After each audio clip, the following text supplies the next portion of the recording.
As we all know कि हमारा university exam कभी भी हो सकता है। थर्ड सेमेस्टर का पेपर और फर्स्ट सेमेस्टर का पेपर कभी भी हो सकता है।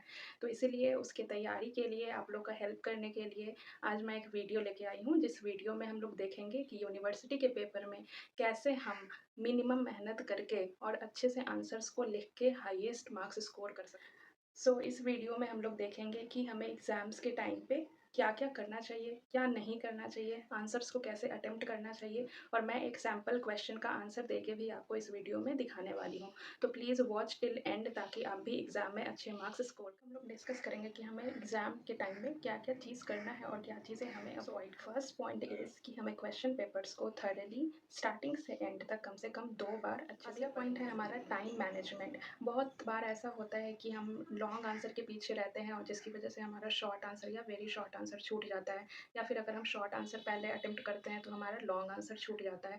तो हमें टाइम मैनेजमेंट को बहुत अच्छे से ध्यान में रखना है और सेग्रीगेट कर लेना है कि इतने मिनट में ये क्वेश्चन हमारा कंप्लीट हो जाना चाहिए। जैसे एग्ज़ाम का जो पैटर्न रहता है वो मेनली रहता है 10 मार्क्स का एमसीक्यू रहता है, देन 6 या 5 शॉर्ट आंसर रहता है 5 मार्क्स का, जिसमें से आपको कभी-कभी 6 अटेम्प्ट करना रहता है, कभी-कभी 5 अटेम्प्ट करना रहता है। फिर कभी-कभी लॉन्ग आंसर क्वेश्चन 10 मार्क्स का 3 आता है, जिसमें से 2 अटेम्प्ट करना रहता है, या कभी-कभी तीनों अटेम्प्ट करना रहता है, या फिर 15-15 मार्क्स का 2 लॉन्ग आंसर आता है। देन लास्ट कैटेगरी हमारा रहता है वेरी शॉर्ट आंसर का, जिसमें 2 मार्क्स का 5 क्वेश्चन हो सकता है या फिर 1-1 मार्क्स का। ट्राई करना है कि हमारा long answer max to max 1 and half hours में हमारा लॉन्ग आंसर ख़त्म हो जाना चाहिए। उसको ट्राई करना है कि 1 घंटे में ख़त्म करें, लेकिन अगर नहीं हो पा रहा है तो 1.5 घंटे से ज़्यादा हमें उस पे टाइम नहीं देना है। देन अगला घंटा जो हमारा होता है, उस 1 घंटे में हमको अपने शॉर्ट आंसर जो 5 मार्क्स के क्वेश्चन रहते हैं उसको अटेम्प्ट करना है, और लास्ट का जो टाइम बचेगा उसमें हमको वेरी शॉर्ट आंसर और एमसीक्यू में ज़्यादा टाइम नहीं लगता है, 5 मिनट लगता है एमसीक्यू बनाने में। तो लास्ट में हमको एमसीक्यू करना है और जो वेरी शॉर्ट आंसर क्वेश्चंस रहेंगे। नेक्स्ट टॉपिक है हम लोग का कि क्वेश्चंस को अटेम्प्ट कैसे करना है। तो मेरे एक्सपीरियंस के अकॉर्डिंग आई विल सजेस्ट कि क्वेश्चन पेपर में जैसे-जैसे दिया है, जैसे अगर क्वेश्चन नंबर 1 हमारा लॉन्ग आंसर से शुरू हो रहा है, तो हमको लॉन्ग आंसर से ही शुरुआत करना है, क्योंकि अगर ऑर्डर वाइज़ हम लोग आंसर लिखते हैं तो जो एग्ज़ामिनर रहता है, जो पेपर चेक करेगा, उसके लिए भी ईज़ी रहता है और उसके लिए फ्लो बनाना ईज़ी रहता है। नहीं तो अगर हम मिक्स मैच करते हैं, जैसे एक लॉन्ग आंसर लिख दिए, फिर बीच में एमसीक्यू लिखे, फिर एक शॉर्ट लिख दिए, फिर वेरी शॉर्ट लिख दिए, तो इससे क्या होगा, उसको बार-बार क्वेश्चन पेपर को देखना पड़ेगा कि ये कौन-सा क्वेश्चन पेपर इसने अटेम्प्ट किया है, जिसकी वजह से उनका फ्लो बिगड़ता है और फिर मार्क्स देने में दिक्कत आता है। इसलिए आई विल सजेस्ट कि आप जैसे क्वेश्चन पेपर में ऑर्डर है, उस ऑर्डर से या तो शुरू से लास्ट कीजिए या फिर लास्ट से स्टार्टिंग तक कीजिए। इस ऑर्डर को आप फॉलो कर सकते हैं। उसमें ये प्रॉब्लम हो सकता है कि बीच में कुछ क्वेश्चन ऐसे होंगे जो आपको नहीं आता होगा या कम आता होगा, तो आप जितना लिख सकते हैं उतना लिखिए, फिर उसके बाद जितना रिक्वायर्ड पेज होगा उतना आप उसमें छोड़ दीजिए उस समय, और फिर लास्ट में ट्राई कीजिए कि आप उसको पूरा का पूरा। पॉइंट है हमारा, बहुत लोग का क्वेश्चन होता है कि एग्ज़ाम्स, क्योंकि ये बीएससी का एग्ज़ाम है या फिर जीएनएम का एग्ज़ाम है, तो ये एक ग्रेजुएशन लेवल का एग्ज़ाम है। तो जैसे हम बाकी ग्रेजुएशन में सुनते हैं कि स्केल से नाप के आंसर चेक होता है, मार्क्स मिलता है, या फिर कौन कितना पेज भर के आया है उसके बेसिस पे नंबर मिलता है। लेकिन ये सारा बीएससी नर्सिंग या फिर जीएनएम में एक तरीके का मिथ है कि जितना पेज हम भरेंगे हमें उतना ज़्यादा मार्क्स वर्क करना है। हमें हमेशा क्वालिटी पे फ़ोकस करना है, ना कि क्वांटिटी पे।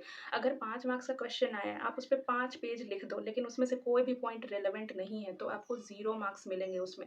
लेकिन 5 मार्क्स का क्वेश्चन है, अगर आपने 1 पेज ही लिखा है और वो पूरा पेज आपका रिलेवेंट है, तो उसपे आपको 4 एंड हाफ मार्क्स तक अचीव हो सकता है। ये मेरा ट्राइड एंड टेस्टेड है, तो इस पे किसी भी तरीके का दो राय नहीं है कि आप अगर पेज भरिएगा तभी आपको मार्क्स मिलेगा, आप कम लिखोगे तो आपको मार्क्स नहीं मिलेगा। तो इस बात को अब एकदम अपने दिमाग से निकाल दीजिए कि बीएससी के एग्ज़ाम में आपको पेज भरना होता है, पेज भरने पे ही मार्क्स मिलता है, ऐसा कुछ नहीं होता है।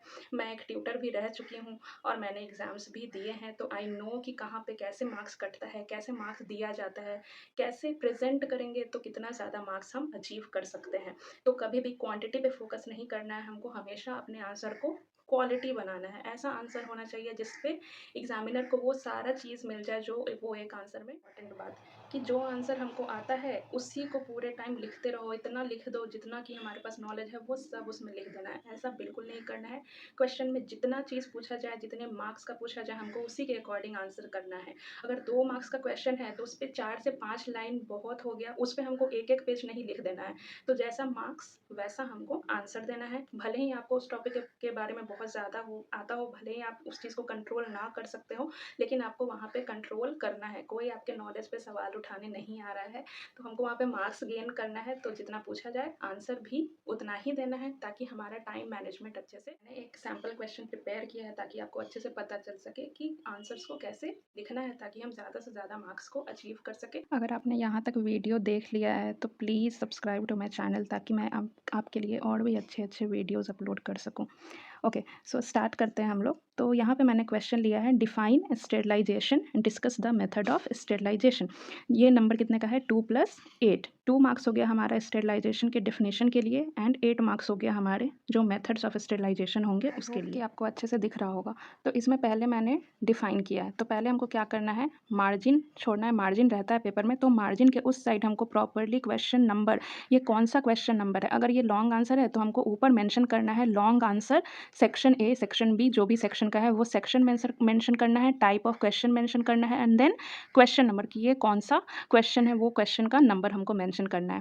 देन हम स्टार्ट करेंगे स्टेरिलाइजेशन के डेफिनेशन के साथ। तो स्टेरिलाइजेशन का डेफिनेशन जो हमारा बेटर डेफिनेशन होगा, कभी भी हम चाहते तो यहाँ से भी स्टार्ट कर सकते थे कि अब फिजिकल और केमिकल प्रोसेस, सॉरी यहाँ पे केमिकल होगा, तो अब फिजिकल और केमिकल प्रोसेस, बट हमको कैसे करना है, ये हम एक पेपर लिख रहे हैं, तो पेपर लिख रहे हैं तो हमको ऐसा आंसर फ्रेम करना है जो कि पढ़ने में स्टैंडर्ड लगे।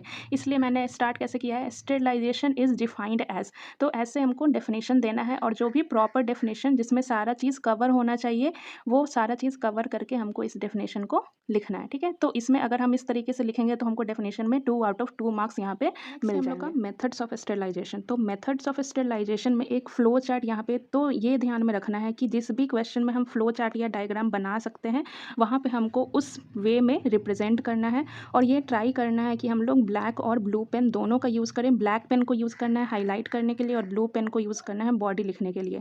तो ये मैंने काफ़ी बाद में स्टार्ट किया था यूज़ करना, पहले I use to write only with my blue pen, और जब मैंने ब्लैक को भी मिक्स करना स्टार्ट किया था तो मेरे मार्क्स काफ़ी ज़्यादा अच्छे आने लगे थे। इसलिए आई विल सजेस्ट कि आप लोग ब्लैक पेन का भी यूज़ कीजिएगा। स्टेरिलाइजेशन में हम लोग क्या करेंगे, इसका जो 2 पार्ट होता है, हमने पहले वो 2 पार्ट यहाँ पे मेंशन किया।